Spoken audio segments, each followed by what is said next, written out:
ناظرین اس وقت ہم موجود ہیں سی ایم ہاؤس میں. یہاں پر شہین خالد بٹ صاحب جو کہ وائس چیئرمین سے او پی سی کے چیئرمین ہیں, میاں محمد شباشی صاحب جو کہ آج سینٹ کے الیکشن میں پاکستان مسلم لیگ نون کے پلیٹ فارم سے منتخب ہوئے ہیں, سینیٹر بنے ہیں. آئیے جانتے ہیں, ان سے بات بھی کرتے ہیں, اور ان کے چاہنے والے یہاں پر جو مبارکباد دینے کے لیے ان کا تانتا بندھا ہوا ہے. کسی نے ہاتھ میں ہار لیے ہوئے اور کسی نے ہاتھ میں مٹھائیوں کے ٹوکرے لیے ہوئے ہیں. آئیے ان سے بات کرتے ہیں. جی بٹ صاحب, آج ماشاء اللہ آپ کامیاب ہوئے, اس حوالے سے آپ کیا کہیں؟ میں اس کے حوالے سے کیا کروں گا, بہت ایکسائٹڈ ہوں, بہت خوش ہوں.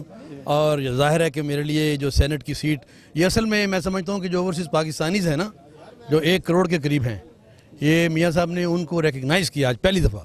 I'm the first man who's gone to Senate from overseas Pakistani. I claim from being overseas Pakistani.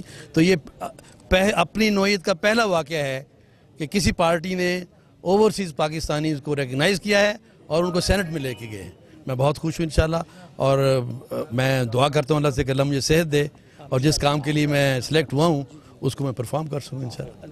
2018 کے الیکشن کے حوالے سے تھوڑا سا اشارہ دے دیں. اسی طرح ہوگا 2018 کا الیکشن انشاءاللہ, اسی طرح ہوگا. اور وہ